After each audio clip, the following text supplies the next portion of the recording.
Welcome back, guys. I hope you had an excellent break. We are getting into the third quarter of the school year, the second half. And as we do that, I wanted to talk a little bit about some things you need to be aware of in the coming weeks and how things are going to play out for the third quarter in general. January and February are by far the busiest months of the year for students participating in the academic team. Our time spent in class will reflect that. If you're at all unfamiliar with how competition season works, please continue reading. It says district competition is this month. Students participating in academic team will be taking their final tests in class to determine who will be taking tests in our district competition. Coaches will tally average scores and use that to place 3 students in each subject area. Students will also be practicing quick recall both in class and in after-school practice to determine who will be playing as part of our quick recall team at district. Please note, really close attention here, guys, that all 7th and 8th grade students who have practiced for academic team, and that's basically everybody but the geometry only students, are asked to join us for our district competition. Since we have over 50 students participating in academic team itself, and only a handful that can take tests, not all will be able to participate, but I would still like everybody to come and cheer on their teammates in quick recall and be ready to fill in for any students who fall ill and can't attend the competition for some reason.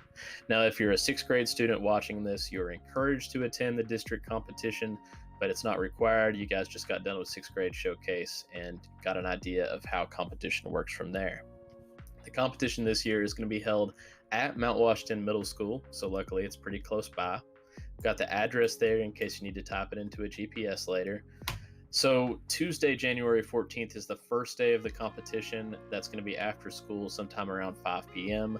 That only applies to students who are on the FPS team, and Mrs. Atkins will tell you if that applies to you, or if you are one of the 3 students who are going to participate in composition writing.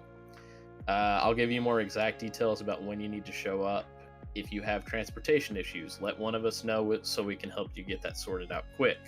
Saturday, January 18th, which is really soon, is the main competition. Registration will probably begin pretty early in the morning, and it basically is sort of like a school day. It'll start early. It'll end probably around when school would end, sometime around 2 or 3 p.m. There's only 4, maybe 5 teams involved, depending on the year, so it's a pretty quick thing. I know that doesn't sound pretty quick, but that's how it goes. If you are going to be taking a test, one of your coaches will let you know the week prior to us going to that competition. If you are one of those who is not taking a test, you'll be listed as an alternate to possibly go in for somebody if they can't show up. Students who qualify in those tests, and I think that's the top 5 in each subject area, move on to regional competition.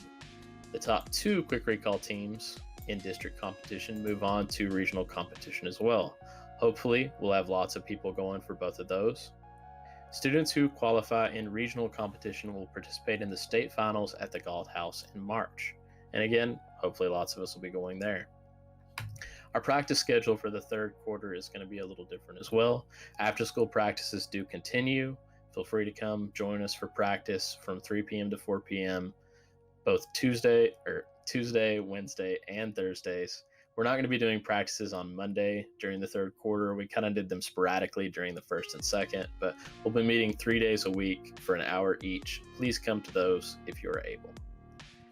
I've also attached a calendar that is kind of a guide on what we're going to be doing each day during the third quarter.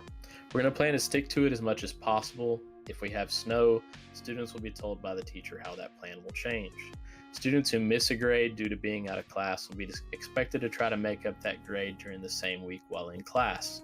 Students may use badge work days to make up missing assignments or may stay after school during any practice day to work on missed work. Practice tests are graded based on participation and must be completed in class with a teacher or after school. Reading plus grades can be completed at home, but try to get those done during the school day. And again, the calendar may be adjusted based on whole school plans added during the third quarter. For example, if we have an assembly, obviously we can't meet and do what we were normally going to do those days. Students who are more than 2 weeks late on an assignment will not be given any further time to complete the work and will receive a 0 for that grade. Some students, and this didn't apply to a whole lot of them, We had to kind of drag things out because they had to miss several days in a row for different meetings and things like that. If you miss a day of class because you have something like that or you're out sick, try to get whatever it is done the next day if possible. We kind of got backed up on grades, especially during the second quarter because of absences and having to wait for students to get their grade done. Don't let this happen. Again, doesn't apply to too many, but try to take care of that. Okay, that's some things that'll hopefully get you ready for the third quarter. Just remember, competition is coming up soon. Remember that you need to let your parents know that you need to be at that competition at Mount Washington on Saturday, January the 18th. Let's have a good one.